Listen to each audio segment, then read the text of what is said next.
Hello दोस्तों, आज की मूवी जो हम एक्सप्लेन करने जा रही हैं, इस मूवी का नाम है शट इन। मूवी की शुरुआत में हमें एक पुराना सा फार्म हाउस दिखाया जाता है जिसको इसकी ओनर सेल करना चाहती है। इसकी ओनर जो कि एक लड़की जेसिका है, ये इसके पिता का फार्म हाउस होता है। वो अक्सर यहाँ पे खेती किया करते थे, लेकिन आजकल कुछ खास नहीं होता है। आजकल सिर्फ यहाँ पे सेब के पेड़ हैं, इसलिए वह जेसिका जो है इसको बेचना चाहती है।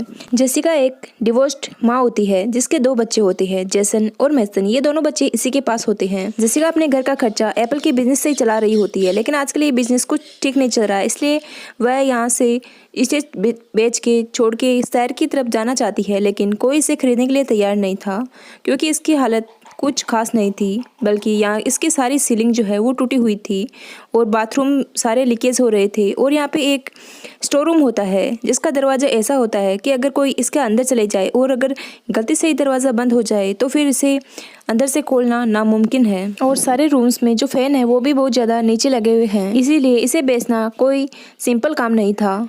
अब हमें यहाँ पे इसके एक्स हस्बैंड रेन के बारे में बताया जाता है। रेन जो है वो एक नशेड़ी पिता होता है, इसीलिए वह इसको कम ही यहाँ पे आने देती है, क्योंकि वह नहीं चाहती कि यह बच्चों के सामने नशा करे।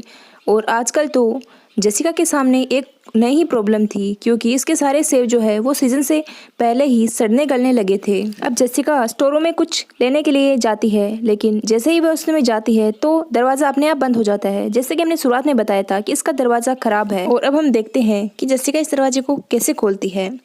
जेसिका जो है वह उसे पता होता है कि ये अंदर से गेट नहीं खुलेगा, इसीलिए वह अपने शांत दिमाग से सोचती है और अपने आसपास सब कुछ देखती है। तो उसे दरवाजे पे लगा एक स्क्रू दिखता है जो कि अब ढीला हो चुका था, लेकिन इसको खोलने के लिए उसके स्क्रू ड्राइवर चाहिए था।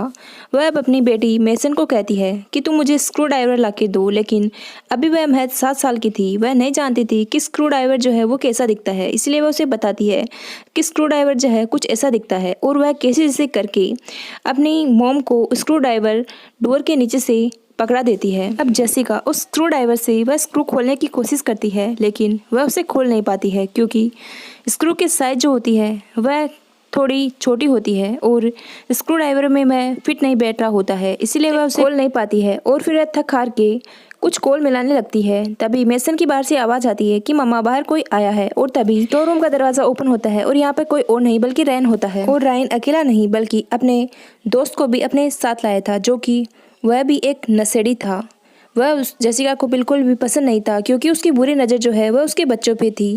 फिर वह रेन को समझाती है कि प्लीज़ उसके बच्चों के लिए तुम अपने दोस्त को यहाँ से लेके चले जाओ, लेकिन वह उसकी एक भी नहीं सुनता है। तभी रायन जेसिका को कहता है कि हम दोनों कुछ महीनों के लिए यहाँ पे रहने वाले हैं, क्योंकि हमारे पीछे पुलिस पड़ी है और अब हमारे पास पैसे भी नहीं है। तभी जेसिका जो है वो रायन को इसके लिए साफ साफ मना कर देती है। उन दोनों की बातें वहीं पे खड़ा सैम भी सुन रहा होता है और वह रेन को आके कहता है कि क्यों ना तुम इसे उसी स्टोर रूम में बंद कर दो। और फिर रेन ऐसा ही करता है, वह उसे पकड़ के उस स्टोर रूम में डाल देता है और बाहर से दरवाजा लॉक करके उस पे लकड़ी ड्रिल कर देता है। अब जेसिका का उस स्टोर रूम से बाहर निकलना मुश्किल था। अब जेसिका के दोनों बच्चे भी बाहर थे और वह दोनों पागल लोग भी बाहर थे, इसलिए जेसिका रैन को जोर जोर से चिल्लाते हुए कहती है कि प्लीज़ तुम मेरे बच्चों को छोड़ दो, चाहे तो मेरी जान ले लो। लेकिन उसको कोई भी आवाज़ नहीं आती है। तभी वह सोचती है कि शायद वे दोनों यहाँ से चले गए हैं। तभी जेसिका ठंडे दिमाग से काम लेती है और मेसन को अपने पास बुलाती है और उसे कहती है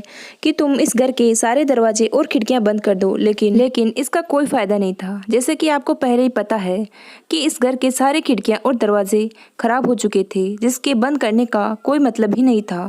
और अब हमें यहाँ पे एक चीज़ और दिखाई देती है कि जेसिका के हाथ में जो है वो एक बहुत ज़्यादा चोट लग चुकी थी और उसने उस पर पट्टी भी बांध ली थी, लेकिन उसको ज़्यादा समय हो चुका था, इसलिए वह उसके इन्फेक्शन भी हो चुका था। अब जेसिका को भी नहीं पता था कि वो दोनों लोग कब लौटेंगे और वह कब इस स्टोर रूम से बाहर निकलेंगी। उसके दोनों बच्चे थे वो बाहर थे। अब जेसिका को जेसन के रोने की आवाज़ सुनाई देती है, क्योंकि उसको भूख लगी थी, इसलिए वह रो रहा था। अब जेसिका अपने बच्चों के लिए कुछ भी नहीं कर पा रही थी। जेसिका अपने फ़ोन को चेक करती है, लेकिन वह भी स्टोर रूम के बाहर ही रह चुका था। अब मेसन अपनी मॉम को बताती है कि उसे वॉशरूम जाना है, लेकिन वह अपनी मॉम को वहाँ से छोड़ के नहीं जाती है और वहीं पे गेट पे ही टॉयलेट कर देती है। जेसिका स्क्रू ड्राइवर से गेट को खोलने की कोशिश करती है लेकिन वह नहीं खोल पाती है। फिर उसे लगता है कि उसे बच्चों को कुछ ना कुछ खाने के लिए देना चाहिए, इसलिए वह अपने द्वारा बनाई गई एप्पल जैम को ही अपने बच्चों को खाने के लिए दे देती है और आप भी खा लेती है। वह मेसन को समझाती है कि इसे तुम्हें अपने भाई को भी खिलाना है और तुम्हें अपने भाई का ख्याल रखना है।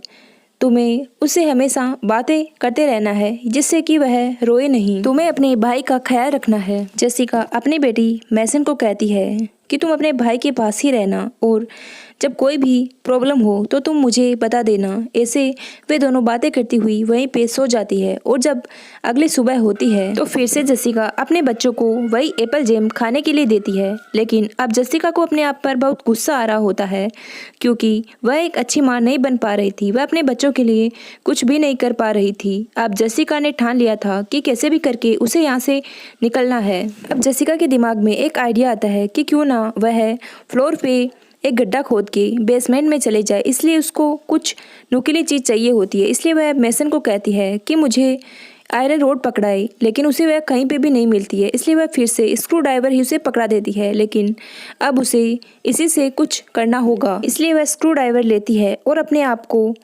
हिम्मत देती है कि मुझे इसी से अब गड्ढा खोदना पड़ेगा और वह स्क्रू ड्राइवर से फर्श पे गड्ढा खोदने लग जाती है। लेकिन इसमें समय काफ़ी लगने वाला था, लेकिन वह यह करने लगती है और तभी उसको जेसन के रोने की आवाज़ आती है और उसे पता चलता है कि मेसन ने उसको गिरा दिया है। फिर वह अपनी बेटी मेसन को समझाती है कि कैसे उसे अपने भाई का ख्याल रखना है और कैसे उसे होल्ड रखना है और मेसन उसकी बात मान जाती है और वह ठीक वैसा ही करती है। जेसिका काफ़ी हद तक गड्ढा खोद चुकी थी, लेकिन अब वह थक चुकी थी, इसलिए वह कुछ आराम करने लगी थी। तभी बाहर से उसकी बेटी उसे बताती है कि डोर पे कोई आया है। तभी वह बहुत डर जाती है और अपनी बेटी मेसन को कहती है कि तुम अपने भाई को लेकर ऊपर वाले कमरे में चले जाओ और कमरे को लॉक कर लो। तभी वह इंसान आ चुका होता है और वह कोई और नहीं बल्कि वह सेमी होता है और वह उससे बच्चों के बारे में पूछता है, लेकिन वह उसे कुछ नहीं बताती है और वह स्टेयर से ऊपर की ओर जाने लगता है। तभी वह सेमी को कहती है कि रुको रुको, मेरे पास तुम्हारे लिए कुछ है। रेन ने कल जाते वक्त मुझे एक गांजे का पैकेट दिया था और वह मैं तुझे दे सकती हूँ, लेकिन तुम मेरे बच्चों को हाथ भी नहीं लगाओगे। तभी सेमी कहता है कि ठीक है, लाओ मुझे दे दो। अब हम आगे देखेंगे कि कैसे जेसिका उस गांजे के पैकेट का इस्तेमाल करती है। तभी जेसिका सेमी को कहती है कि मैं डोर तक नहीं पहुंच पा रही हूँ, इसलिए तुम ही अपना हाथ दे दो, इसलिए मैं तुम्हें गांजा दे दूँ। तभी जब सेमी डोर के नीचे से हाथ अंदर लाता है, तभी जेसिका जो है स्क्रू ड्राइवर से जोर से उसके हाथ में वह स्क्रू ड्राइवर लगा देती है कि जिससे सेमी वहाँ से हिल ही नहीं पाएगा। अब सेमी जो है वो जेसिका को कहता है कि प्लीज़ मुझे यहाँ से निकाल दो, क्योंकि बाहर ठंड बहुत है और रात को टेम्परेचर और भी ज़्यादा गिरने वाला है, इसलिए मेरी जान खतरे में मत डालो, प्लीज़ मुझे ऐसे फ्री कर दो। लेकिन जेसिका सेमी की एक भी बात नहीं सुनती है और अब वह गड्ढा तो खोद नहीं सकती थी क्योंकि स्क्रू ड्राइवर तो सेमी के हाथ में लगा हुआ था। इसलिए वह चुपचाप वहीं पे बैठी रहती है और धीरे धीरे रात जो है वो होने लगती है। अब सेमी जेसिका को बताता है कि कैसे रेन जो है वो दूसरी लड़कियों को अपने साथ रखता है।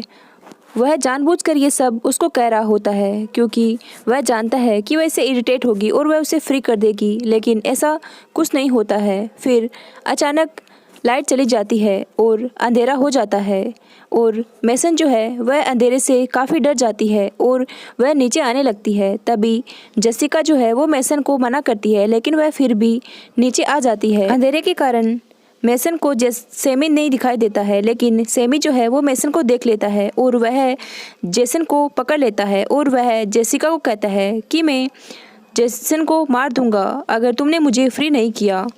तो तभी जेसिका जो है वह उसके हाथ में आग लगा देती है, जिससे कि मेसन मौके का फ़ायदा उठा के वहाँ से भाग जाती है, लेकिन आग जो है वह स्टोर रूम में फैल चुकी थी। अब जेसिका उसको बुझाने की कोशिश करती है और आखिर रात में वह उससे बुझा ही देती है। लेकिन इतना सब कुछ होने के बाद जेसिका अपने बच्चों को बचाते बचाते बहुत ज़्यादा थक चुकी थी और वह हार मान लेती है और वह वहीं पे लेट जाती है और सोचती है कि अब वह आगे क्या करेगी। तभी उसको वहाँ पे एक बाइबिल दिखाई देती है।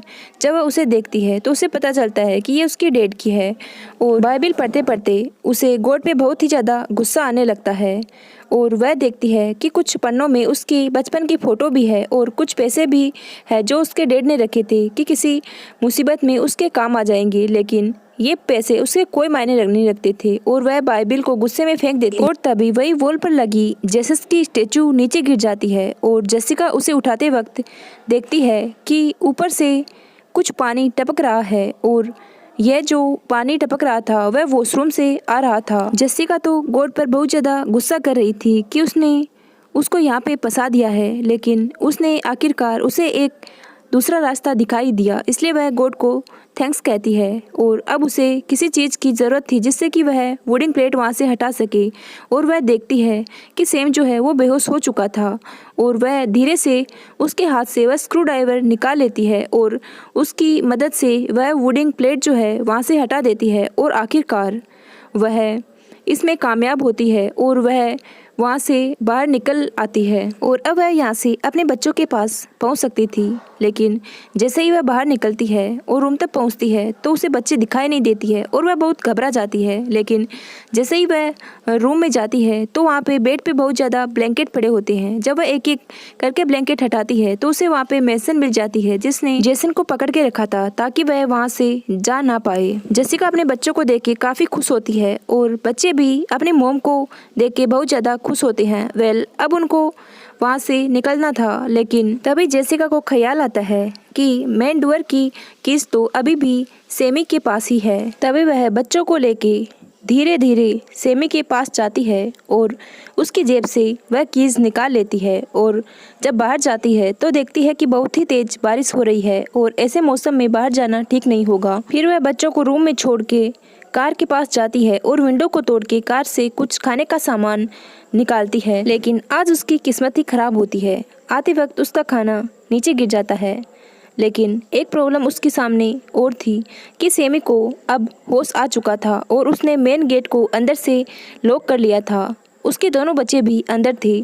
फिर वह खिड़की का ग्लास तोड़कर अंदर जाती है और देखती है कि सेमी ने दोनों बच्चों को अपने पास रख रखा है और जेसन के गले पे चाकू लगा के रखा है और कह रहा है कि मैं आज तो बदला लेके ही रहूंगा और तुम देखते ही रह जाओगी। तभी रेन वहाँ पे आ जाता है और वह उसे सेमी को जेसन को छोड़ने के लिए कहता है। फिर वह छोड़ तो देखता है, लेकिन रेन सोचता है कि शायद इसने बच्चों के साथ कुछ गलत किया है, इसलिए वह सेमी को गोली मार देता है। अब जेसिका को पता था कि रेन जो है वह कुछ सन के दिमाग का है, इसलिए अगर उसने गुस्से से काम लिया तो वह हम सबको मार देगा। इसलिए वह रेन से कहती है कि मुझे बच्चों को डॉक्टर के पास लेके जाना है, लेकिन रेन कहता है कि नहीं, किसी को कहीं जाने की जरूरत नहीं। और रेन जेसिका को नशा करने के लिए कहता है और खुद भी बच्चों के सामने वहीं पे नशा करने लग जाता है, लेकिन जेसिका उसे इमोशनल ब्लैकमेल करती है और वह ऐसा नाटक करती है कि जैसे उसे उसकी केयर है और वह उसे खाने के लिए कुछ देती है, लेकिन वह उसके साथ एक गेम खेलती है। वह खाने में नींद की दवा मिला देती है और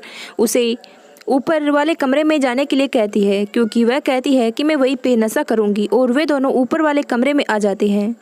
अब जैसे ही वह खाना खाता है धीरे धीरे उसके ऊपर नींद की दवा का असर होने लगता है, तो उसे पता चल जाता है कि शायद कुछ गड़बड़ है। तो फिर वह जेसिका के पीछे गन लेके भागता है, लेकिन वह ऊपर वाले कमरे में आ जाती है और उसे पता था कि वह नींद की दवा का असर है, इसलिए वह उसे खिड़की से बाहर फेंक देती है और वह वहीं पे मर जाता है। तो दोस्तों, आपको क्या लगता है कि जेसिका ने अपने हस्बैंड के साथ सही किया? क्या उसे अपने हस्बैंड को बचाना चाहिए था? अब वहीं पे वह रह रही है अपने बच्चों के साथ और उसने अपने बिजनेस को भी आगे बढ़ा लिया है और वह अब काफ़ी खुश है, लेकिन उसने अपने बच्चों को और खुद को हारने नहीं दिया और वह डट के मुकाबला किया, इसलिए वह आज इतनी सेफ है। तो दोस्तों, कमेंट करके ज़रूर बताएं कि आपको कहानी कैसी लगी।